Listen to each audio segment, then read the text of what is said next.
दोस्तों, आज अगर इंदिरा गांधी जिंदा होती और प्रधानमंत्री के पद पर बैठी होती तो क्या हिंदुस्तान और पाकिस्तान के बीच जो सीज फायर हुआ वो नहीं होता? समझौते की आड़ में अमेरिका ने पाकिस्तान को बचाने की जो चाल चली, जो रणनीति अपनाई, क्या इंदिरा के रहते ऐसा संभव नहीं हो पाता? और क्या पाकिस्तान इस बार नक्शे से ही मिट जाता, या फिर जिस तरह बांग्लादेश टूटा उसी तरह एक और हिस्से में बट जाता? ये तमाम सवाल सोशल मीडिया पर उठाए जा रहे हैं। तो क्या सच में इंदिरा गांधी मौजूदा प्रधानमंत्री नरेंद्र मोदी से बेहतर पाकिस्तान को सबक सिखाती? जानेंगे आज की वीडियो में। इतिहास के तमाम पन्नों को खंगालेंगे और देखेंगे कि पाकिस्तान को धूल चटाने में किसने क्या भूमिका निभाई है और कितनी भूमिका निभाई है। नमस्कार, मेरा नाम हिमांशु मिश्रा है। आप देख रहे हैं 4PM न्यूज नेटवर्क। वीडियो में सबसे पहले बात करते हैं इंदिरा गांधी की। साल 1971 का भारत पाकिस्तान युद्ध याद कीजिए।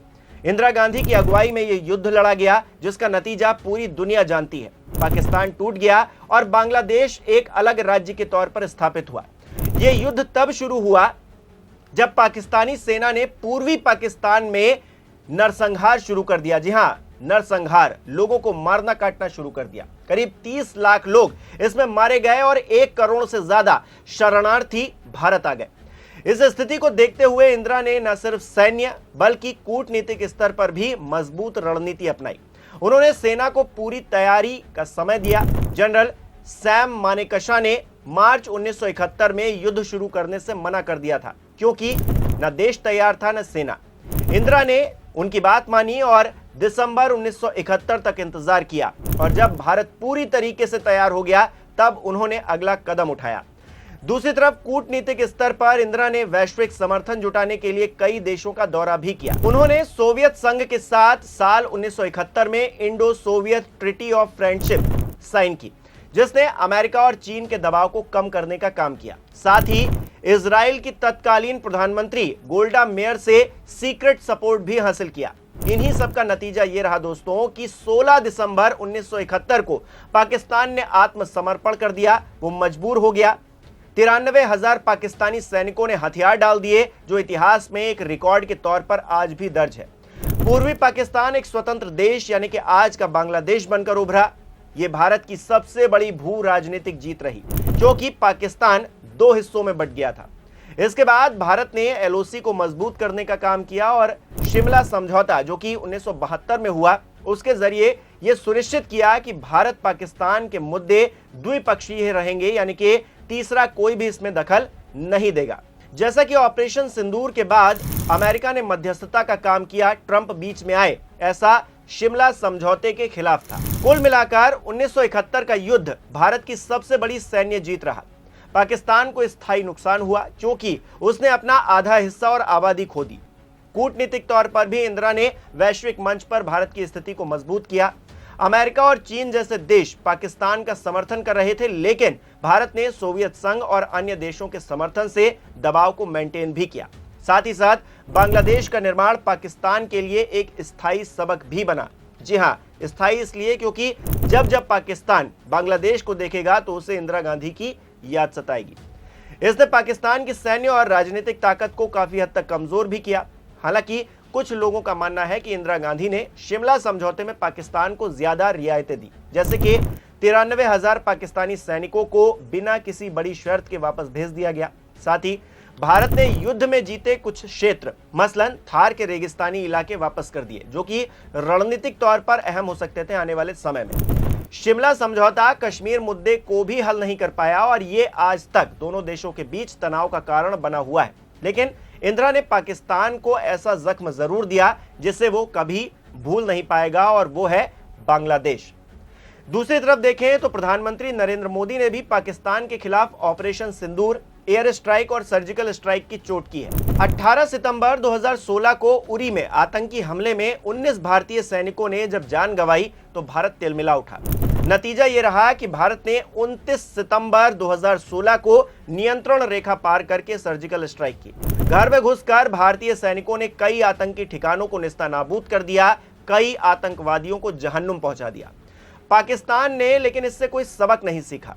14 फरवरी 2019 को इसके बाद पुलवामा में सीआरपीएफ के काफिले पर फिर हमला हुआ, जिसमें हमारे 40 जवान शहीद हो गए। इसके बाद भारत ने 26 फरवरी 2019 को एक और बड़ा कदम उठाया और पाकिस्तान के बालाकोट में जैश-ए-मोहम्मद के ठिकानों पर हवाई हमला किया, बमबारी की।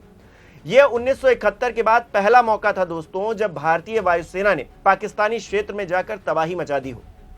पाकिस्तान ने यहां भी कोई सबक नहीं सीखा, जिसका नतीजा यह रहा कि पहलगाम में 22 अप्रैल 2025 को एक और आतंकी हमला हुआ, जिसमें हमारे निर्दोष 26 आम नागरिकों ने जान गंवाई।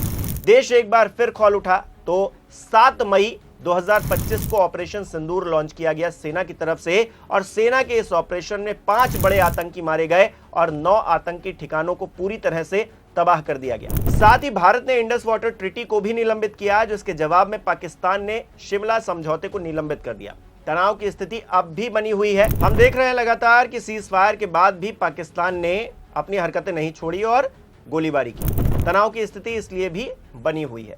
वैसे तो मोदी सरकार ने आतंकवाद के खिलाफ जीरो टॉलरेंस की स्ट्रैटेजी अपनाई हुई है। सर्जिकल स्ट्राइक हो, एयर स्ट्राइक या ऑपरेशन सिंदूर हो, इन कदमों से भारत ने दिखाया है कि वो सीमा पार आतंकवाद का जवाब देगा, चाहे वो नियंत्रण रेखा पार करके ही क्यों ना देना पड़े, लेकिन हम जवाब देकर रहेंगे। कूटनीतिक स्तर पर भी मोदी सरकार ने अंतर्राष्ट्रीय मंचों पर पाकिस्तान को अलग थलग करने की कोशिश की।